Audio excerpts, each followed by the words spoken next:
ओम 18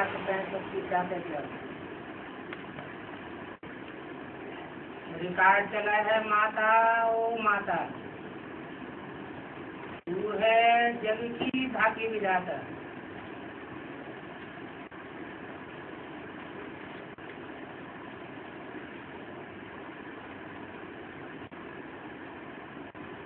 जग की भाग्य विधाता कौन? मुरली में कौन सा रिकॉर्ड बाबा ने चलाया? जग की भाग्य विधाता कौन? माता। एक माता, 2-4 माताएं, सब माताएं? दो माताएं और कोई नहीं? और भुजाएं काटती जाएंगी हैं? सभी माताएं नंबरवार।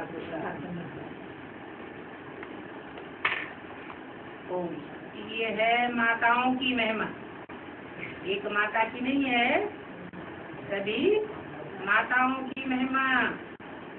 तुम सब माता है। वो भारत माता शक्ति अवतार ऐसे कहा जाता है ना। भगवतवाणी में भी क्या बोला? भारत माता शिव शक्ति अवतार अंत का यही नारा है। अंत का क्या नारा है?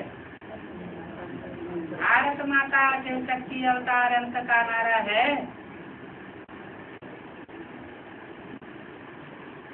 क्योंकि अवतार तो एक का ही गाया हुआ है। परमात्मा कब अवतरते हैं और क्या करते हैं? पतितों को पावन बनाने के लिए अवतरते हैं।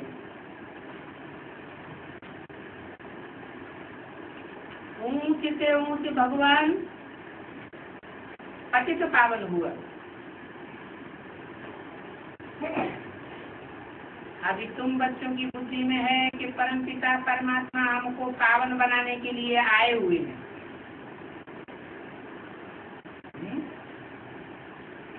आए हुए हैं या आकर के 68-69 में चले गए? आए हुए हैं।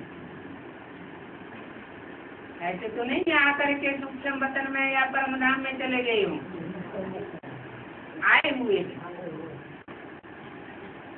काहे के लिए आए हुए हैं?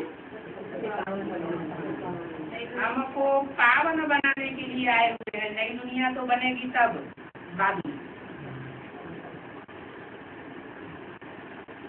और ब्रह्मा के तन में भी हैं। ऐसे नहीं कि ब्रह्मा का कार्य खत्म हो गया। क्या बोला? ब्रह्मा का तन जरूर चाहिए।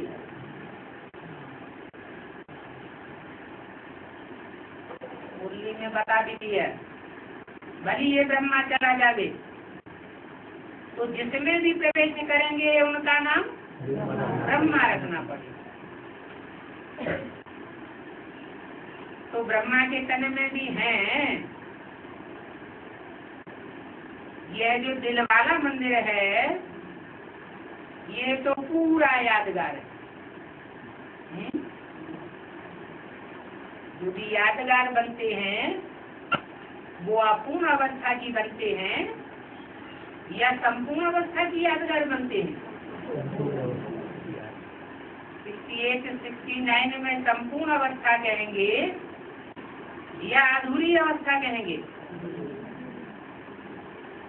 अगर संपूर्ण अवस्था उसे कहें तो अभी कितने साल हो गए हैं? नहीं, 68-69 को ब्रह्मा बाबा को शरीर छोड़े अब तक कितने साल हो गए हैं? 36 ईयर हो गए। और अभी तक भी दिलवाड़ा मंदिर के जो ट्रस्टी हैं उनकी कान पर जूं भी नहीं रहेंगी। बाबा बताते हैं ये जो दिलवाड़ा मंदिर है ये पूरा यादगार है, तुम बच्चों की संपूर्णता का यादगार है। और यादगार होते ही है संगम युग के। कौन से युग के? संगम युग किसे कहते हैं? जब सतयुग का आदि हो और कलयुग का अंत हो।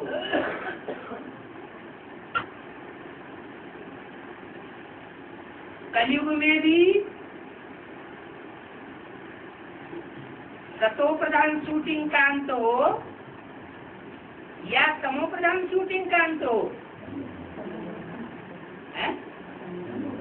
कलयुग में भी जब 4 अवस्थाएं गुजर जाएं शूटिंग पीरियड की, तो 4 अवस्थाओं गुजरने के बाद जब कलयुगी शूटिंग का घोर कलयुग का भी अंत हो तब यादगार कायम। सतयुग त्रेता में तो ऐसी बात होती नहीं। कैसी बात? कि सतयुग त्रेता के संगम पर कोई यादगार कायम होती है, न सतयुग त्रेता के संगम पर कोई यादगार कायम होती है और न सतयुग त्रेता की शूटिंग के बीच में जो संगम पड़ता है उसमें कोई यादगार कायम होती है। रावण राज्य में मनुष्य दुखी होते हैं।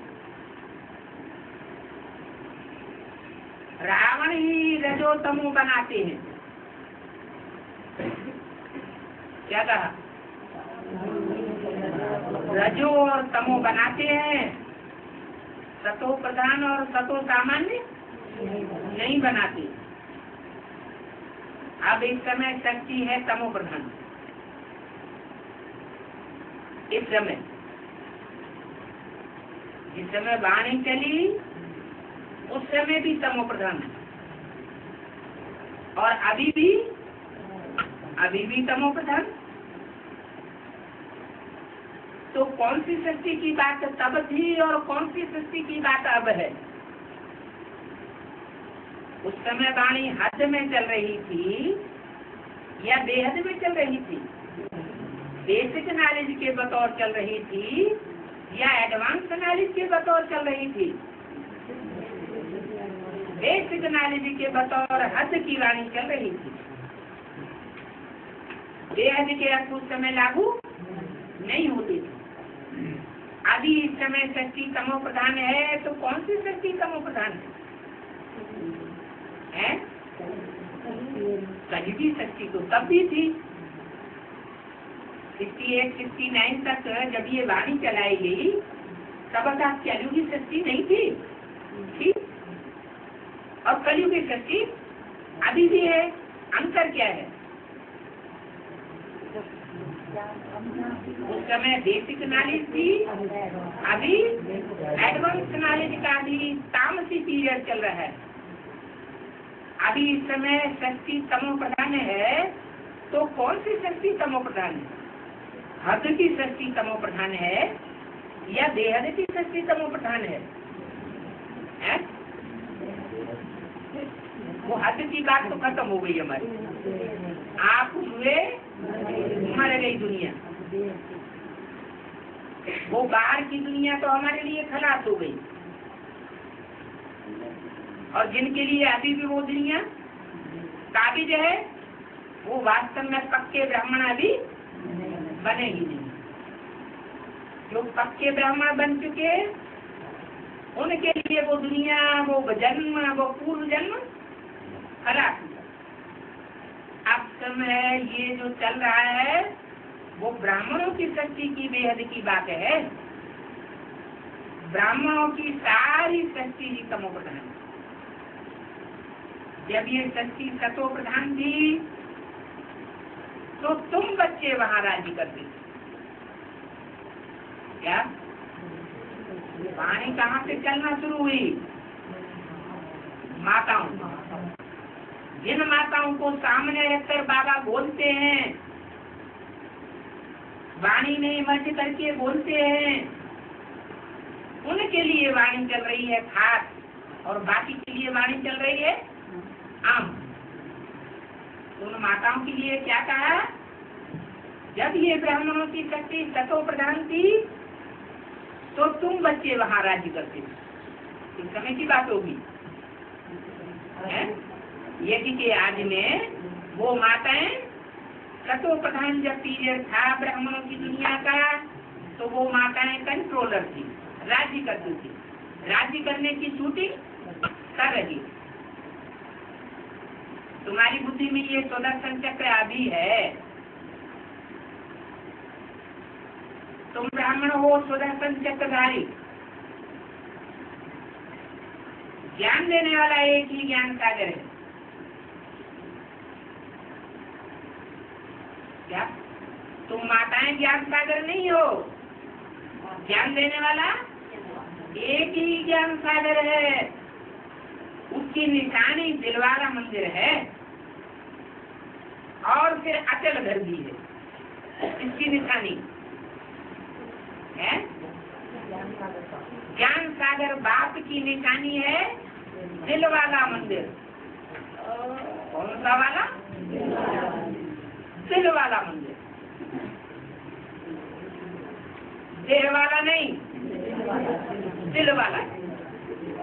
और अचल घर, कैसा घर? अचल घर। सारी दुनिया डोलायमान हो जाए, लेकिन जो ज्ञान सागर का पार्ट होगा वो डोलायमान होने वाला नहीं है। इसलिए बोल दिया क्या? नैया डोलेगी लेकिन डूबेगी नहीं। तो ज्ञान सागर की नैया डूबने वाली नहीं है। इसलिए उस नैया के बारे में हिंदू धर्म में और सिख धर्म में बहुत महिमा की गई। हिंदुओं में महिमा की गई है शंकर चाप जहाज। क्या? शंकर का जो पुरुषार्थ रूपी धनुष है वो जहाज के माफिक काम करता है। कहाँ? इस विषय वैतरणी नदी में। मुरली में उस जहाज का नाम क्या दिया है? मुरली में भी कुछ नाम दिया है? नहीं दिया। क्या नाम दिया है?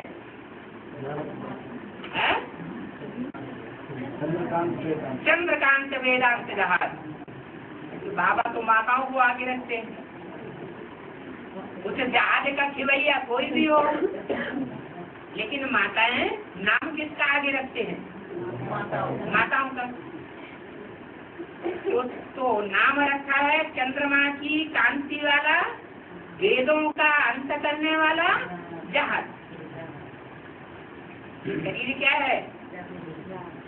ये शरीर नवैया है। इस शरीर रूपी रथ का बहुत आत्माएं आधार लेती हूँ। मन बुद्धि से आधार लेकर इस संसार सागर को पार कर रही हूँ। तो वो हो गया जहाज। नवैया में थोड़े बैठते हैं और जहाज में बहुत है।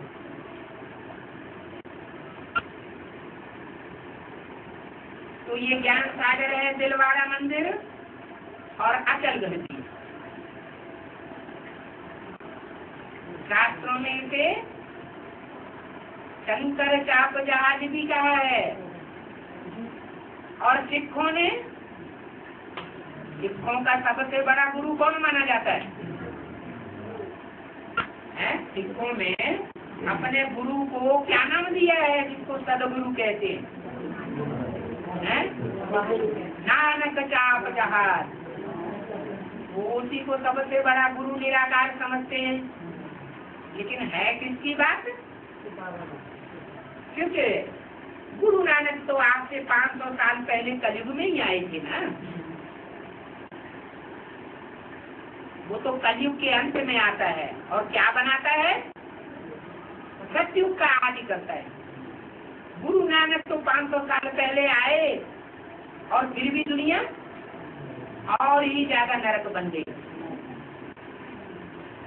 माना मनुष्य गुरु कोई भी पार लगाने का काम नहीं कर सकते। तो ये दिलवाड़ा मंदिर भी यादगार है और अचल घर भी यादगार है। सब डूबेंगे, सब हिलेंगे डुलेंगे, लेकिन अचल घर हिलेगा डुलेगा। उस अचल घर में गुरु शिखर भी है। कैसा गुरु शिखर? शिखा माने चोटी। सबसे ऊंची चोटी का गुरु जिसकी यादगार है गुरु शिखर, जिसके लिए कहा जाता है ज्ञान अंजन सदगुरु दिया अज्ञान विनाश। ज्ञान का साधन हुआ ना, ये बिल्कुल एक्यूरेट यादगार है। तुम बैठे भी यहाँ हो चोटी पर चढ़ने के लिए।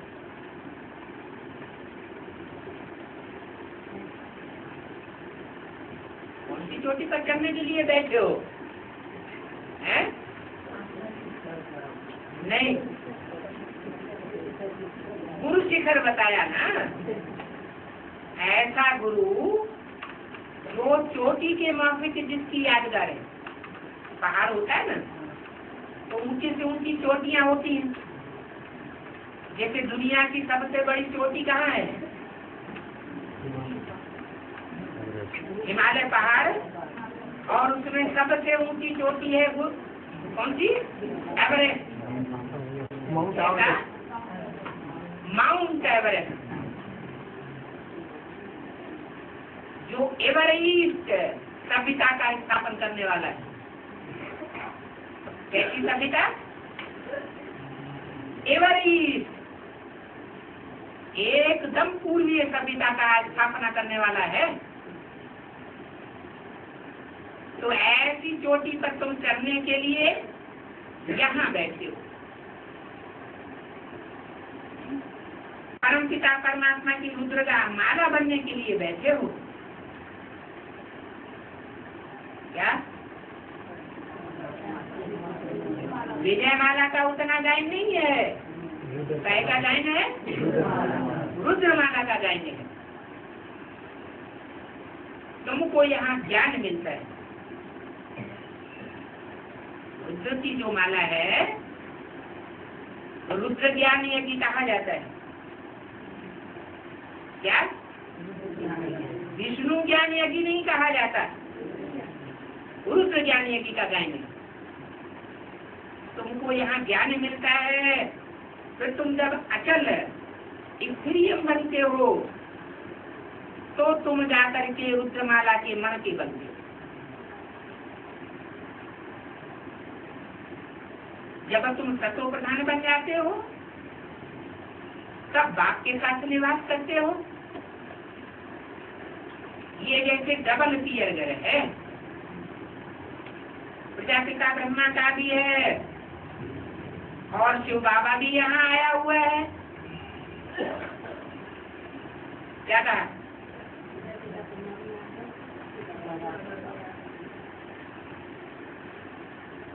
ये घर जो है प्रजापिता ब्रह्मा का भी घर है और शिव बाबा भी यहाँ आया हुआ है। तुम बच्चों को ज्ञान से श्रृंगार करने के लिए, अभी ज्ञान रत्नों से पूरा श्रृंगार हो करके विष्णु जैसे देवता बने नहीं हो, नारायण जैसे देवता बने नहीं हो, या लक्ष्मी जैसे बने नहीं हो, लेकिन अभी तुमको बनना है। आया हुआ है श्रृंगार कराने के लिए। तो ये है बेहद का पियर घर। रजनी जब ससुर घर में जाती है तो ससुर घर में जाने के बाद श्रृंगार होता है या पियर घर में श्रृंगार होता है? पियर घर में श्रृंगार होता है।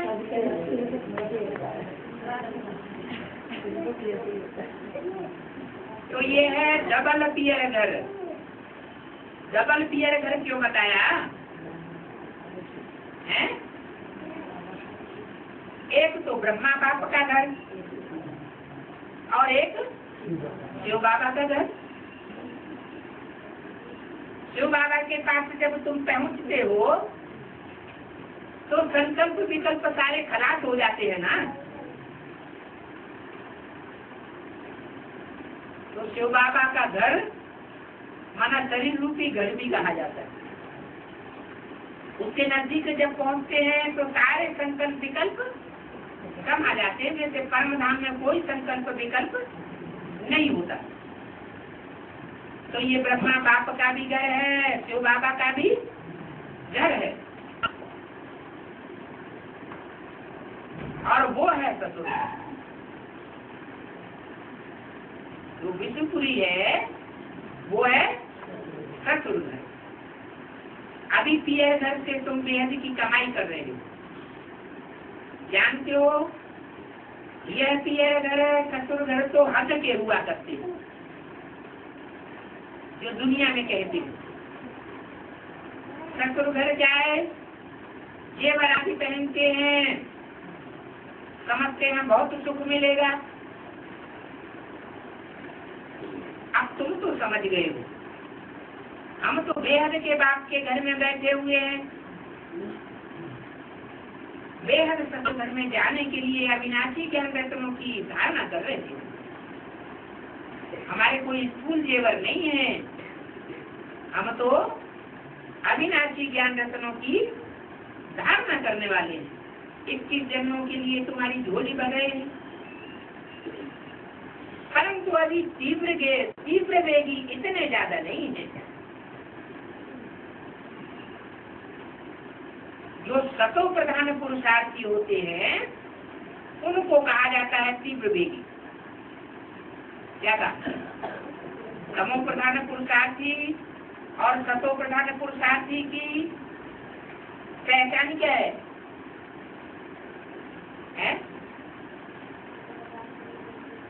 गीता में भी पहचान बताई है, संस्कृत गीता जो मनुष्यों की लिखी हुई है। यस्मान्नोद्विजते लोको लोकान्नोद्विजते जय। जिससे लोग उद्देश को प्राप्त हो, अशांति को प्राप्त हो। और जो लोगों को किसी प्रकार की अशांति न पैदा करे वो है सतो प्रधान पुरुषार्थ।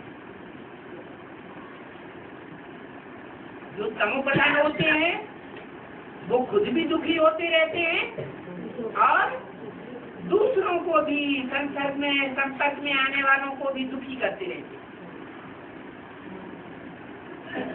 तो सतो प्रधान को तीव्र विवेकी कहा जाता है।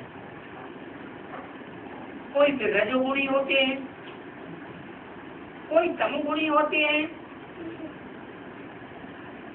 3 प्रकार के पुरुषार्थी होते हैं। अब समझ लो, हम किसी कोटि में हैं, बनना तो है ऊंचे से ऊंचे पुरुषार्थी, सतो प्रधान बनना है? इसलिए बाबा क्या बोलते हैं? बाबा ने इसके लिए भी स्लोगन दिया है। क्या स्लोगन दिया है? सबको पता है, लेकिन अभी बताना। न किसी को दुख देना है और न दुख लेना है। दुख देंगे तो दुखी होकर के मरेंगे, अंत मते तो गति हो जाएगी, तामसी दुनिया में जाकर के प्राप्ति होगी, कलयुग में प्राप्ति के अधिकारी बनेगी। बाकी 3 युगों का सुख समाप्त हो जाएगा। तो बनना है ऊंचे से ऊंचे पुरुषार्थी।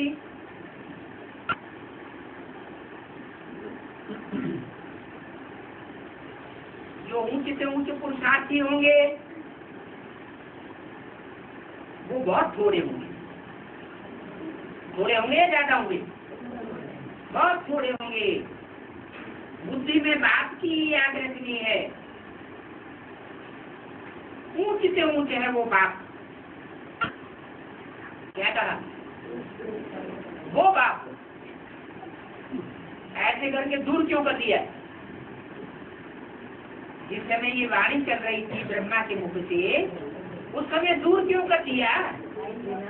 उस समय मौजूद नहीं था। बाप का पाठ बजाने वाला साकार प्रैक्टिकल रूप नहीं था, इसलिए बोला ऊंच से ऊंचे है वो बाप। ऊंच से ऊंच किस हिसाब से बताया है? अभी हिसाब बता दिया ना। ऊंच से ऊंच किस हिसाब से? किस बात में? तीव्र पुरुषार्थी के हिसाब से। जो बाप का प्रैक्टिकल साकार पाठ है, वो तीव्र पुरुषार्थी के हिसाब से सबसे ऊंचा पुरुषार्थ करने वाला है। अभी तुम बच्चे जानते हो, हम बेहद ससुर घर में बेहद सुख में जाते हैं, तो पुरुषार्थ भी बहुत करना पड़े बेहद का। हद के पुरुषार्थ से काम नहीं चलेगा।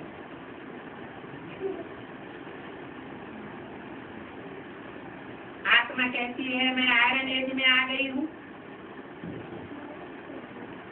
अब परमपिता परमात्मा हमको मिला है। कहते हैं बच्चे तुमको यहाँ पुरुषार्थ कर गोल्डन एज को पाना है। क्या? यहाँ ही गोल्डन एज को पाना है। तथाकथित तो ब्रह्मा कुमार कुमारियों की तरह शरीर छोड़ करके अगले जन्म में गोल्डन एज को नहीं पाना है। क्या कहा? यहाँ ही पुरुषार्थ करके गोल्डन एज को पाना है। जब ऐसी अवस्था हो जाएगी, कैसी? न कोई को दुख देंगे और न कोई का दिया हुआ दुख लेंगे। जब ऐसी ऊंची से ऊंची स्टेज हो जाएगी कि न मनसा से दुख देंगे, न वाचा से दुख देंगे, न कोई भी प्रकार की कर्मेंद्रियों से किसी को दुख देंगे, तो तुम गोल्डन एज में आ जाओ। तो नरक की दुनिया में गोल्डन एज कहाँ से आएगी?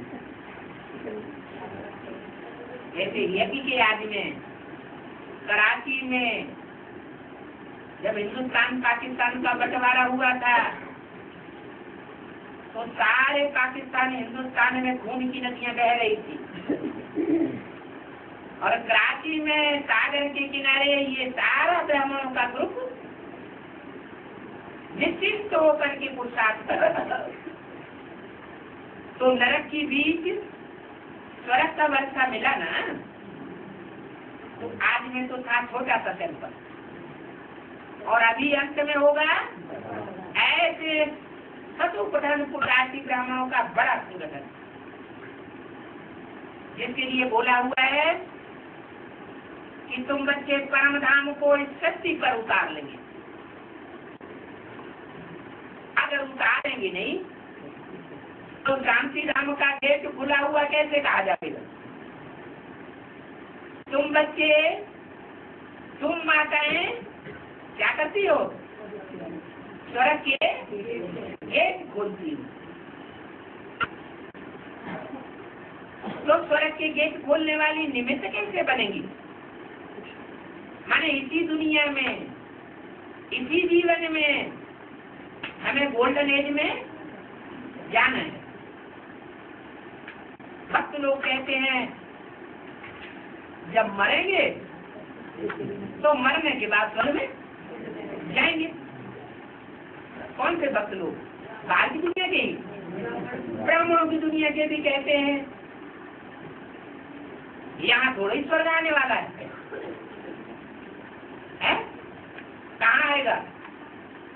मरेंगे तो मरने के बाद स्वर्ग मिलेगा। बाप क्या कहते हैं? बाप कहते हैं तुमको जीते जी मरना है। जीते जी इस पुरानी दुनिया के संबंधों से, संपर्कों से, परंपराओं से मरना है। और नई ब्राह्मणों की जो दुनिया सामने खड़ी है उसमें दीन है। तो तुमको तमो प्रधान से सतो प्रधान बनना है,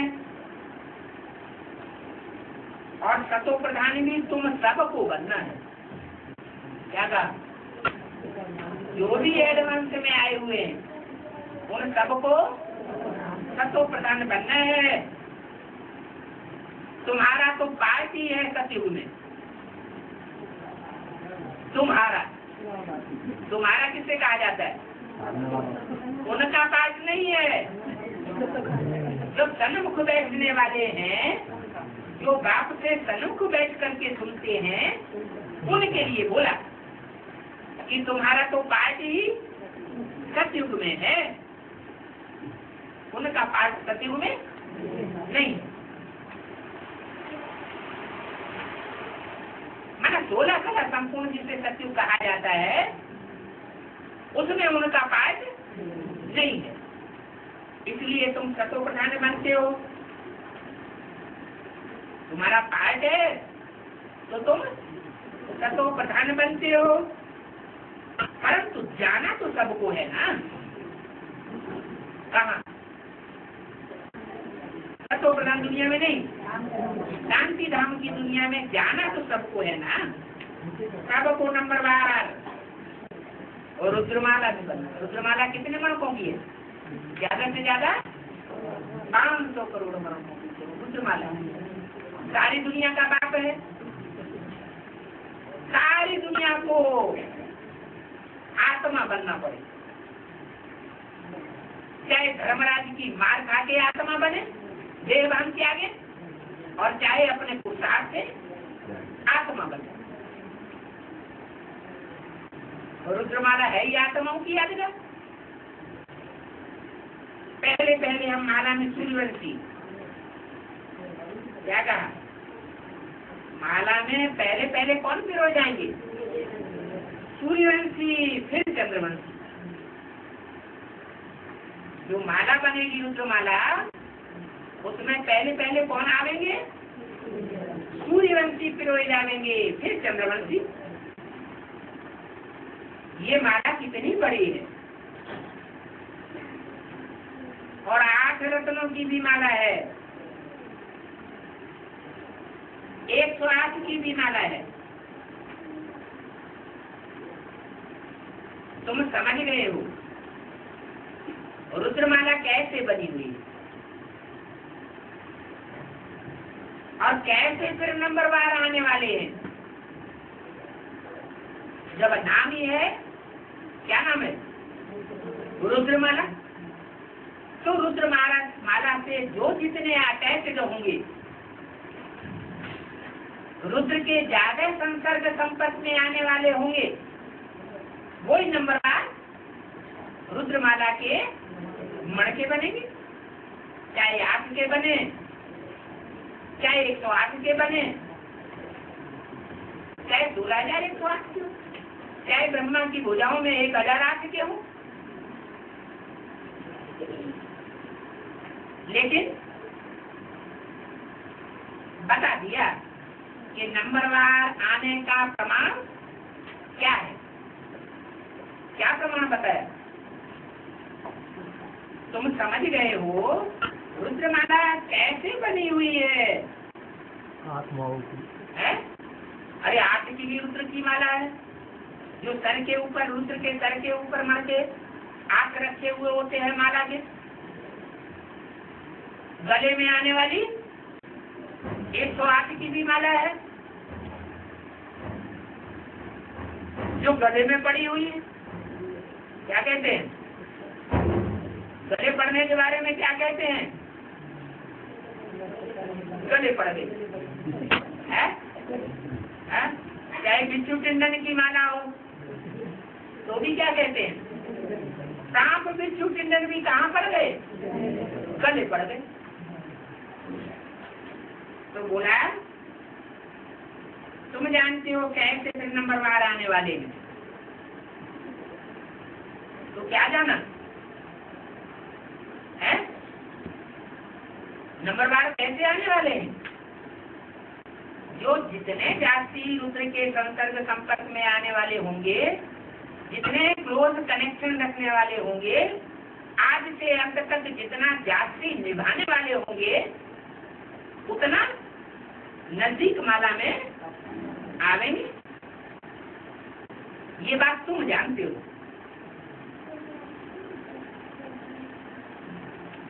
तुम माने कौन? जो बाप के सूर्यवंशी चंद्रवंशी बच्चे हैं, वो इस बात को जानते। तुम्हारी यादगार का एक्यूरेट मंदिर बना हुआ है। कौन सा एक्यूरेट मंदिर बताया? दिलवाड़ा मंदिर। नीचे तपस्या में बैठे हुए हैं। जब तक नीची स्टेज होती है तब तक कहाँ बैठे हुए हैं? तपस्या में बैठे। माने जब तक समझो नीची ऊंची स्टेज हो रही है, माया हमको नीचे ऊपर करती है, तब तक हमारा वनवास तपस्या का जीवन चल रहा है।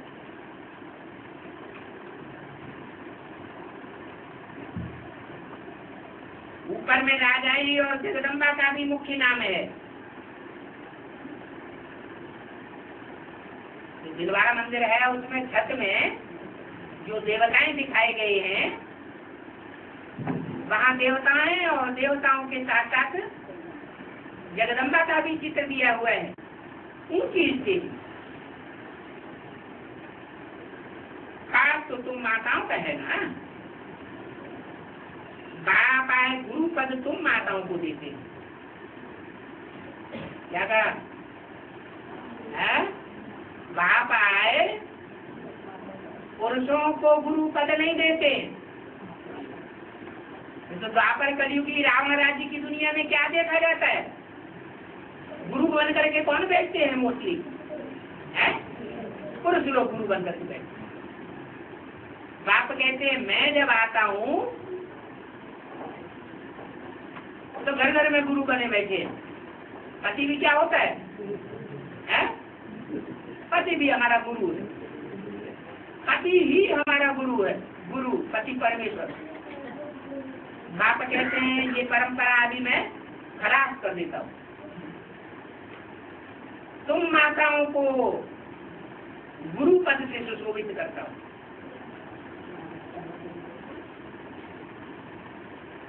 तुम माताओं को गुरु पद देता हूँ। इस बात में इस बात में गुरु पद देते हैं। खास बात कौन सी है जिसमें माताओं को गुरु पद मिल जाता है? बाप की पहचान भी बुद्धि में किस आधार पर बैठती है? ज्ञान तो पुरुषों में ज्यादा। देखो अभी प्रश्न पूछा गया कि जहाज का नाम क्या है, तो नाम किसने बताया? इतनी बैठी हुई है और नाम किसने बताया? भाई ने बताया। तो पुरुष ज्ञान में तो बहुत ऊंचे हो सकते हैं। हाँ, रावण भी ज्ञान में तो बहुत ऊंचा था, लेकिन किस बात में हार जाता था? ये हार गया विकार के मामले में। पराई स्त्री को चुरा करके ले आया, लाल टपक पड़ी। बाप कहते हैं तुम भारत की माताओं में ऐसी बात नहीं है। तुम्हारे अंदर जो प्योरिटी है अपने जीवन में एक को अपनाने की, वो किसी पुरुष मात्र में ये प्योरिटी नहीं हो सकती। इसलिए बाप आए गुरु पद तुम माताओं को देते कि बैठ करके अपनी गीता पाठशाला में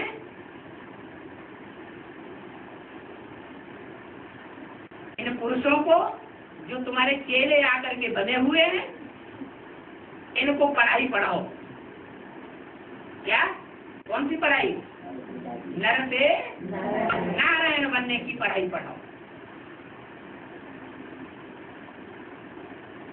तुमको ये गुरु पद देते हैं। और मंदिर भी भारत में जो बने हुए हैं मंदिरों में भी मेजॉरिटी माताओं की है। उत्तर भारत में ज्यादा मंदिर किसके बने हुए? माताओं के मंदिर बने हुए। इसलिए भारत माता शक्ति अवतार गाया जाता है। अगर शिव का भी मंदिर बना हुआ होगा तो उसमें भी जलाधारी जरूर दिखाते हैं। इसलिए भारत माता शिव शक्ति अवतार गाया हुआ है। शक्ति से पहले किसका नाम लगा हुआ है? शिव शक्ति अवतार गाया हुआ है। और सेना भी कहा जाता है। कौन सी सेना? शिव शक्ति सेना। शिव सेना का नाम विशेष है।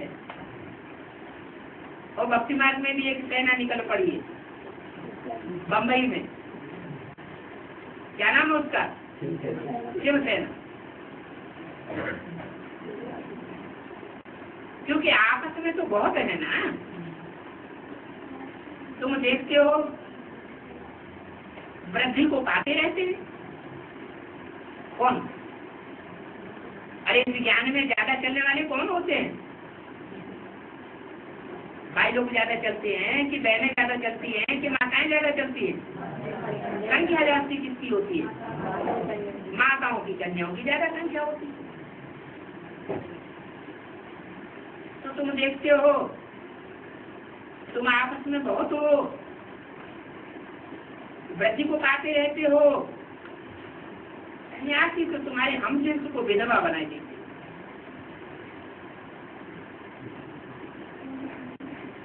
हैं। सन्यासी क्या करते हैं? बहुत तंग हो जाते हैं घर गृहस्थी में तो छोड़ छाड़ करके भाग जाते। और तुम सब शक्ति शिव शक्ति का जो करता धरता है, वो शक्तियों की सेना कितनी भी बढ़ जाए लेकिन ये छोड़ के भागने वाला नहीं है।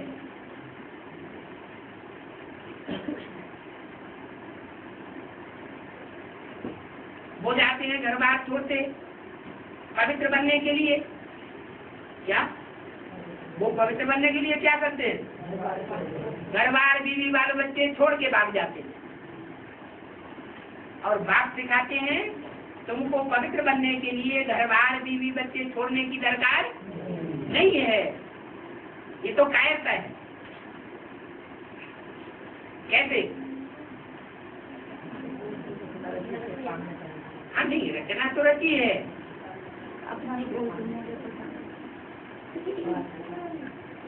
56 प्रकार के भोग सामने हो और फिर उनका त्याग करे तो त्याग है। और जंगल में चले गए, है ही कुछ भी नहीं, फिर वो मजबूरी है या शायद त्याग है? वो जंगल में कैदी हो, वो जेल में कैदी हो और कहे कि हमने 20 साल पवित्रता का पालन किया, तो ये मजबूरी हुई ना। बात रोके चले जाते हैं, फिर माताओं का आत्मा बनाया भोजन खाते हैं। तो बताया ये सन्यासी तो तुम्हारी हमजिन्स को विधवा बनाई देती। उन्होंने घर बार छोड़ा है पवित्र बनने के लिए। क्योंकि रावण राज्य जब शुरू होता है तो पवित्रता की जरूरत रहती है। राम राज्य में तो ऑटोमेटिक पवित्रता होती ही है। उस समय हाहाकार हो जाता है। क्या था? रावण राज्य में हाहाकार हो जाता है। अर्थ पे काजी होती है। जब बहुत अति का विचार करता है तब धरणी हिल जाती है। हद की धरणी तो हद की है। बेहद की धरणी बाबा किसे बताते हैं? जो कन्या में आता है वही बेहद की धरणी है। जैसे धरणी बहुत अत्याचार सहन करती है तो उन गुरुओं ने समझ लिया कि कोई जड़ जमीन है, ये पृथ्वी, वो अत्याचार सहन करती है। सहन करना चैतन्य आत्मा का होता है, ये जड़ जमीन सहन करती है। कोई चैतन्य कन्याएं माताएं हैं जिनकी यादगार है धरणी के रूप में। जिन्होंने धारणा की है गुण रत्नों की, शक्तियों की, तो धरणी हिलती है तो अर्थक्वेक होता है, भूकंप आ जाता है। धरणी हिलती है तो भूकंप आने से बड़े बड़े महल माड़ियां अटारियां गिर जाती। ये इशारा दिया कि ब्राह्मणों की दुनिया में भी जब आती हो जाती है कन्या माताओं रूपी धरणी के साथ, तो धरणी की बुद्धि अति का दुख करने से क्या होता है, हिल जाती है। और जब उनका हिलना होता है, डगमगाना होता है, तो जो बड़े बड़े संगठन रूपी किले हैं वो सब गिर जाते हैं। तो अटुपेद आदि होते हैं, नहीं तो ये वैकुंठ कहाँ गया। कहते हैं सोनी द्वारिका समुद्र के नीचे चली गई, है कहाँ की यात्रा, जरूर अटुपेद हुआ होगा। तो जो सोने की बनी हुई द्वारिका थी वो भी समुद्र में चली गई। इतने सारे महल आदि कहाँ गए, सब विनाश को पास। ये सब सागर में चले जाएंगे। ये शक्ति चक्र कैसे फिरता है, ये समझने की बात है। जब द्वापर का अंत होता है तो भी अटुपेद होता है, और जब कलयुग का अंत होता है तो भी अटुपेद होता है।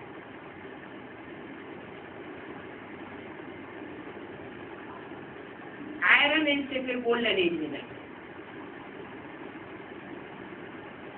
स्वर्ग है तुम्हारा देह का ससुर घर, जिसके लिए तुम पुरुषार्थ करते हो, पूरा ज्ञान हो, पूरा पुरुषार्थ करे, तब खुशी का पारा चढ़े।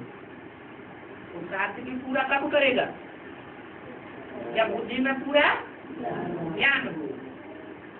अतीन्द्रिय सुख अंत समय का गाया हुआ है।